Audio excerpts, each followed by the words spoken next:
If you study any U.S. history textbook, you have to study why we had the revolution. And it's not because we had taxation without representation. It's because we had so many government rules and regulations that we thought we weren't free anymore. Go to any chapter in any U.S. history textbook. You have to memorize the Hat Act, the Currency Act, the Molasses Act, the Sugar Act, and on and on and on acts. What was happening? Well, the government was raining down so many rules and regulations, they were saying we're not free. The irony of this is if you use their definition of freedom, then they were at least 100 times freer than you are today when they said they didn't have freedom. These things. We're going to start with the Declaration of Independence, because you can't understand the Constitution fully if you don't understand why we had a Constitution. And we had a Constitution because we did not like excessive government. The cause of the American Revolution, and this could be a test question, the cause of the American Revolution was excessive government. I would need you to memorize both those words in order to get full credit. The cause of the American Revolution was excessive government. So, we didn't get permission from Great Britain to revolt against them. Let's see who we got permission from. I'm reading the Declaration of Independence now. When in the course of human events it becomes necessary for one people to dissolve the political bands which have connected them with another, and to assume among the powers of the earth the separate and equal station to which the laws of nature and of nature's God entitled them, a decent respect to the opinions of mankind requires that they should declare the causes which impel them to the separation. So where did George Washington get his authority to shoot the British soldiers?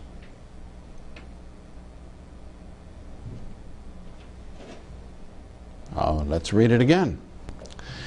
When in the course of human history it becomes necessary for one people to dissolve the political bands which have connected them with another, and to assume among the powers of the earth the separate and equal station to which the laws of nature and of nature's God entitled them, a decent respect to the opinions of mankind requires that they should declare the causes which impel them to the separation.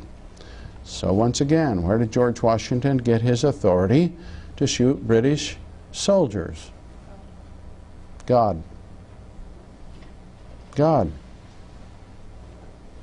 The very entity we're trying as hard as we can intellectually to dismiss.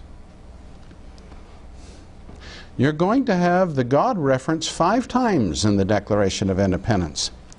Why is that important? Well, for those who don't believe in God, or God is not a significant factor in their life, we say, enjoy your freedoms with us. Participate in every way. Vote. Every freedom we have is yours also. We're not even going to require that you necessarily believe in God to hold public office. But then after having said that, we say, but don't screw it up for the rest of us. Why is it important? Because you see, if there is no higher power, there can be no higher law, and the most intelligent part of your universe is man. Now, some of you women will spend half a lifetime trying to find a good one. So what man in the last 5 presidents do you want to have ultimate power forever? I can't find one.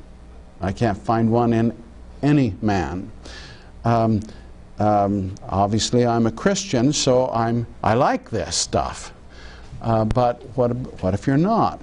Again, don't mess it up for the rest of us. What we're trying to do is reach higher than man for our law, for justice, for mercy, for all of these things that man cannot really give us because man is so fallible. That really bothered the communists, the philosophy of communism and advanced socialism, because no, there's nothing higher, and get used to it, because religion is the opiate of the masses, said Karl Marx. And it makes people content to live under injustice because it'll all be settled by God on the other side, etc., etc. We want it settled now. So we're looking for higher law, and we say that higher law is going to give us inalienable rights. Let's go on. We hold these truths to be self-evident, that all men are created equal, that they are endowed by their Creator. That's the third God reference in your Declaration of Independence, with certain unalienable rights. That among these are life, liberty, and the pursuit of happiness. Do you have certain rights that government has no authority to take from you? We're saying yes. Their life, liberty, and the pursuit of happiness. We're going to spend a lot of the Constitution protecting those and defining those as best we can. But yes, you have rights from God. Otherwise, if there is no God, your rights come from man. Right now, Barack Obama, and used to be George W. Bush. And so that means something to us that wants a little higher level of rights. Life, liberty, and the pursuit of happiness. Now, have we been flawless in our history on extending this to everybody? No. The Indians didn't get the right to vote, and they're the real natives, right? Real Americans.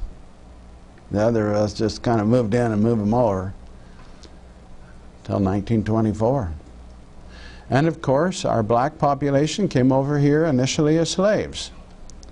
And then they're going to have to go through 2.5 centuries trying to get all of their rights too. So we're not perfect. We're not a perfect people. The Founding Fathers are trying to establish the higher law that we wish to obtain in time. That to secure these rights, governments are instituted among men, deriving their just powers from the consent of the governed.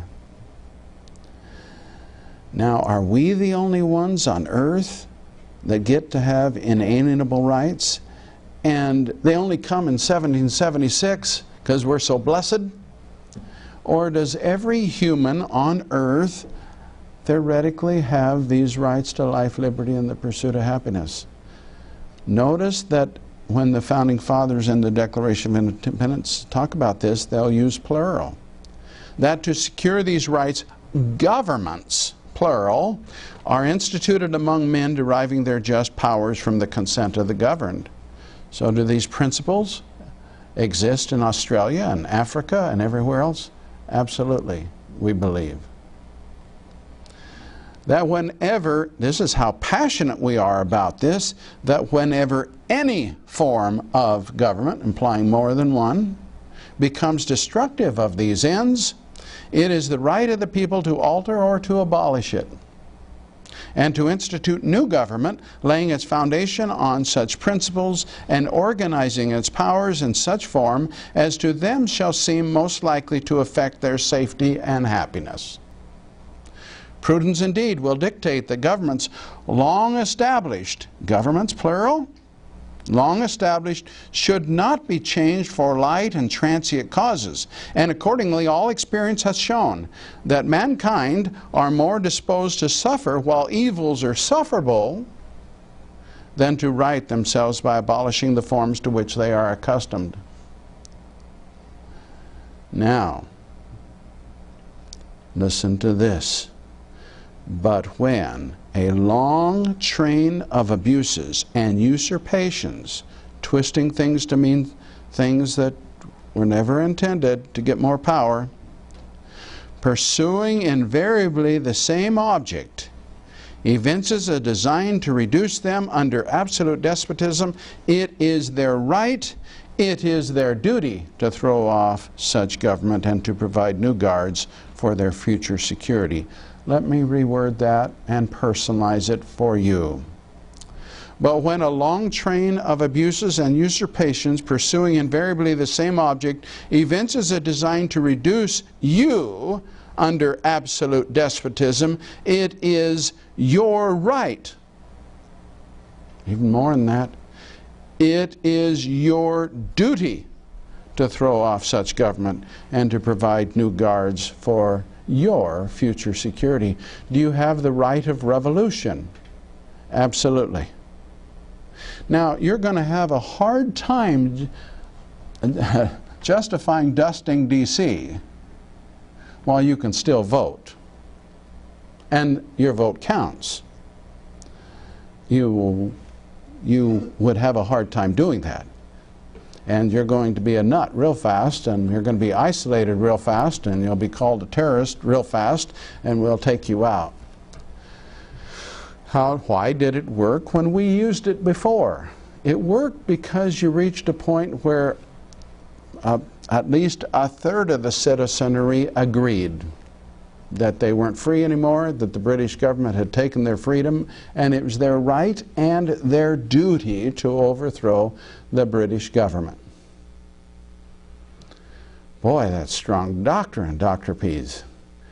It's the doctrine that has been taught every generation until yours, and maybe half of your parents. I'm teaching it as it's been taught for a couple hundred years. So does that then make any constitutional issues that you might be looking at today affect any of them? When we get to the Bill of Rights, we're going to be adding to the list of inalienable rights. And we're going to put those in order of preference, with the first one, your freedom of religion. And then it'll be followed by speech and press and all these other things that come, all housed in Amendment 1. And then the Second Amendment is to protect the First Amendment, if the First Amendment isn't protected.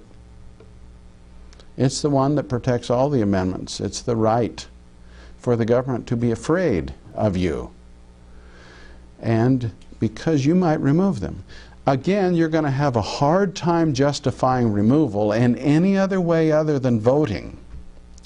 And we have a revolution in this country every 2 years. And we vote. But if the day ever came when we couldn't vote, or if the day ever came when we realized that only 2 political parties ever get covered, and we raise that issue, and everybody understands that we do have more, but they won't allow anybody else to express themselves, well, then maybe you need another option. I'm not saying you do. Remember what they say. Prudence indeed will dictate that governments long established should not be changed for light and transient causes, and accordingly all experience has shown that mankind are more disposed to suffer while evils are sufferable than to right themselves by abolishing the forms to which they are accustomed. But if that ever were the case, but you're still going to have a majority. Wouldn't have worked for George Washington if he was the only one that felt that we didn't have D.C. then, but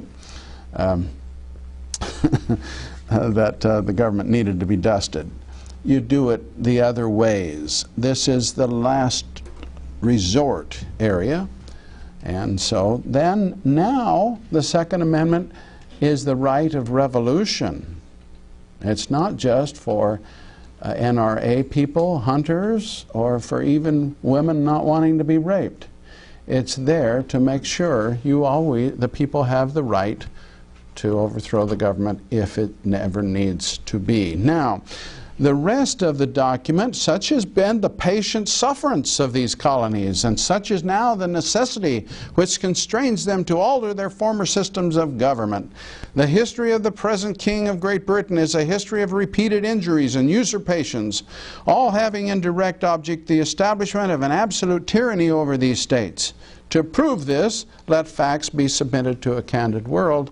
Now, they knew, and everybody at the time knew, that it was Parliament taking away their freedom and not the king. Actually, of the 3 Georges, King George III was the best.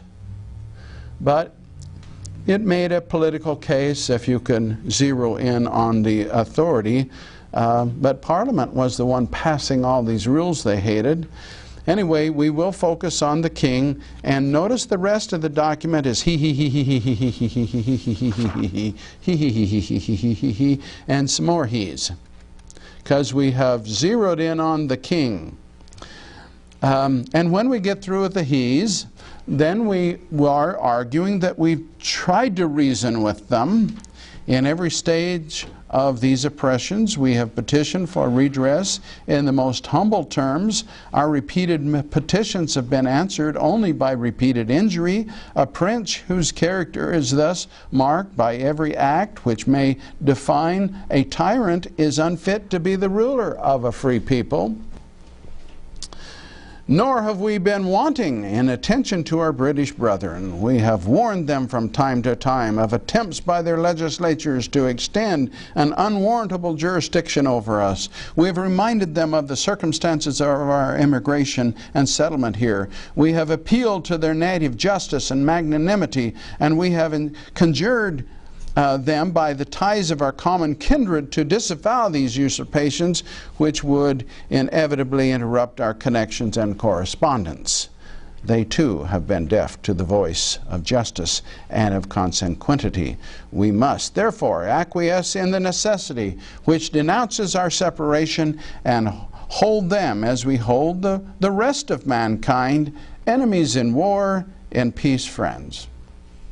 We therefore, the representatives of the United States of America in General Congress, assembled,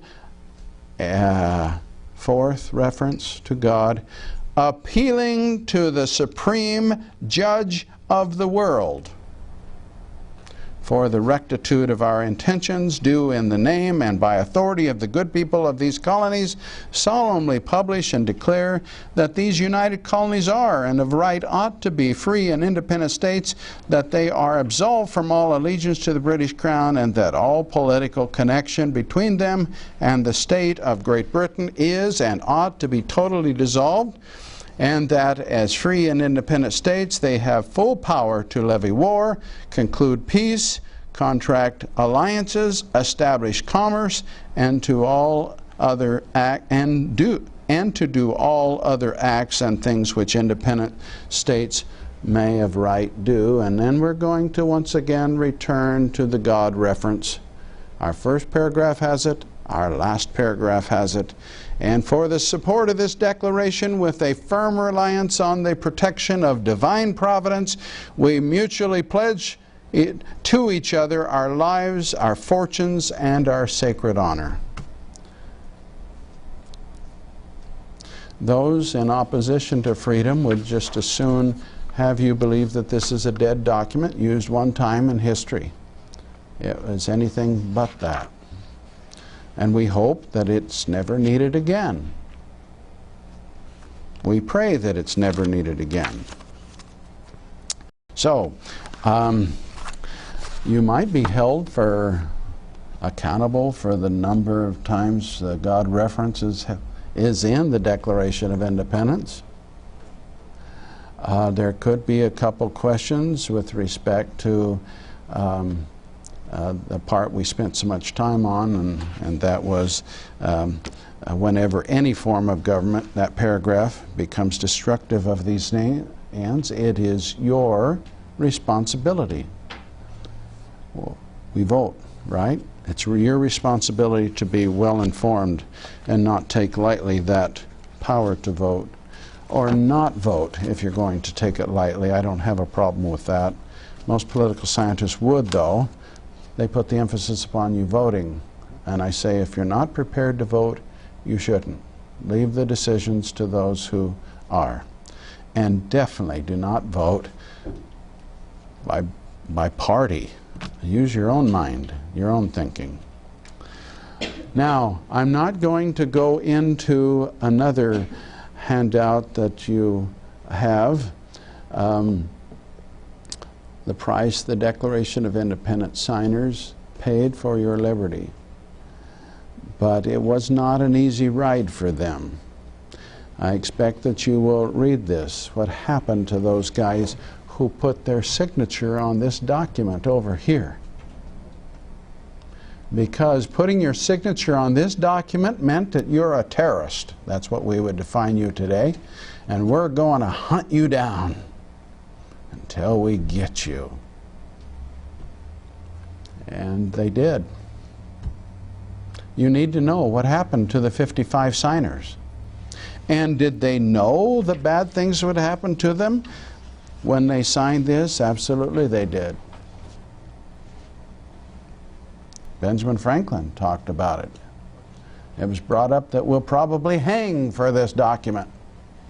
And Benjamin Franklin talked about it's better that we hang together than hang separately. Do you think John Hancock over there, whose name you can read from the far end of the room, was afraid to stand for freedom? He was a very rich man before the war.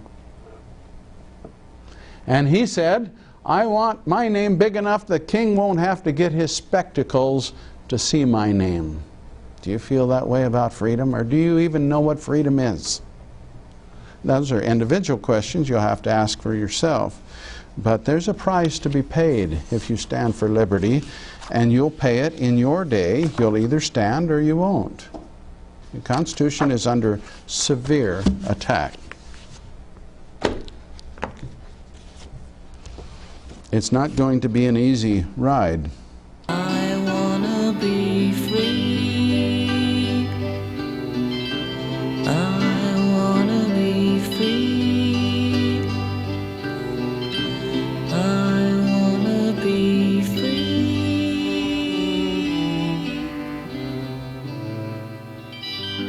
You have been listening to Dr. Harold W. Pease. We hope that you have enjoyed our presentation and will visit us again very soon.